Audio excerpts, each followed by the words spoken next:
সমগ্ৰ বিশ্বৰ লগতে ৰঙিয়াতো ৰন্দিয়া শতদল সাহিত্য সভাৰ উদ্যোগত 5 জুন তাৰিখে বিশ্ব পৰিৱেশ দিৱস পালন কৰা হয়।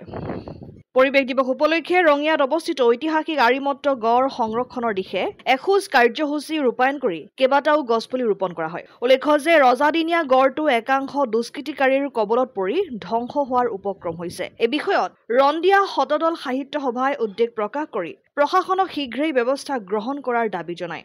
ৰঙিয়া থানাৰ ভাৰপ্ৰাপ্ত বিষয়া নৱজিৎ নাথে প্ৰথমে এটি পুলি ৰোপণেৰে কাৰ্যসূচীৰ শুভাৰম্ভ কৰে।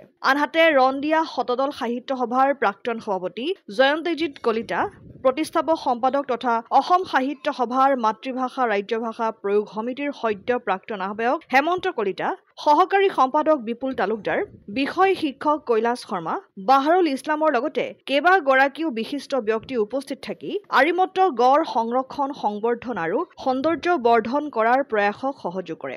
ৰন্দিয়া শতদল সাহিত্য সভাৰ সভাপতি পংকজ পল্লৱ শৰ্মা আৰু সম্পাদক সৈয়দ মুস্তাফা আহমেদে উক্ত কাৰ্যসূচীত বিশেষভাৱে সহযোগ কৰা সুমন আহমেদ, নিবাৰণ লহকৰ, খায়ৰুল ইছলাম তথা আটাইলৈ ধন্যবাদ জ্ঞাপন কৰে। আজি 5 জুন বিশ্ব পৰিৱেশ দিৱস আৰু সেইকাৰণে আমি ৰন্দিয়া শতদল সাহিত্য সভাই আজি বিশ্ব পৰিৱেশ দিৱসটো ঐতিহাসিক আৰিমত্ত গড়ৰ ওপৰত উদযাপন কৰিছোঁ, পালন কৰিছোঁ। আৰু এই কাৰ্যসূচীত অংশগ্ৰহণ কৰিছে আমাৰ প্ৰাক্তন সভাপতি মাননীয় জয়ন্তজিৎ কলিতা, অসম ৰাজ্যিক মাতৃভাষা আৰু ৰাজ্যভাষা প্ৰয়োগ সমিতিৰ সন্মানীয় আহ্বায়ক, তেখেত প্ৰতিষ্ঠাপক সম্পাদক মাননীয় হেমন্ত কলিতা আৰু আমাৰ ৰন্দিয়া শতদল সাহিত্য সভাৰ কেইবাগৰাকীও বিষয়ববীয়াই। আৰু ইয়াত প্ৰথমটি গছপুলি ৰুই আমাক উৎসাহিত কৰিছে ৰঙিয়া আৰক্ষী থানাৰ সন্মানীয় ভাৰপ্ৰাপ্ত আৰক্ষী বিষয়া মহোদয়ে। এই ঐতিহাসিক আৰিমত্ত গড় সংৰক্ষণৰ প্ৰয়োজন হৈছে। এই আৰিমত্ত গড়টো আচলতে পৰ্যটন ক্ষেত্ৰলৈ পৰ্যবেক্ষিত কৰিব পাৰে আৰু এই গড়টো এতিয়া বিভিন্ন কাৰণত জয়ী হৈ যাবলৈ ধৰিছে, ধ্বংসস্তূপত পৰিণত হ'বলৈ ধৰিছে।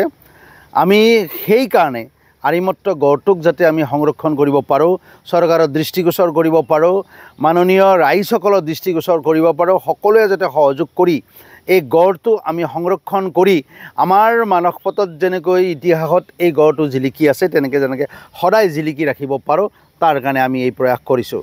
আৰু তাৰ আগতেই আমি কেইবাখনো বিদ্যালয়ত গছপুলি বিতৰণ কৰিছোঁ, কেইবাখনো ঠাইত আমি গছপুলি ৰুইছোঁ আৰু এই ক্ষেত্ৰত আমাক সহযোগ কৰিছে আমাৰ সম্পাদক মাননীয় সৈয়দ মুস্তাফা আহমেদ ডাঙৰীয়াকে আদি কৰি কেইবাগৰাকী বিশিষ্ট ব্যক্তিয়ে।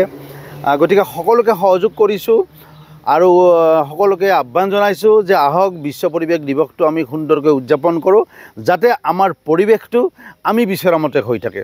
ধন্যবাদ। ৰঙিয়াৰ পৰা আইনেল হুছেইনৰ ৰিপৰ্ট, অসম আদিত্য।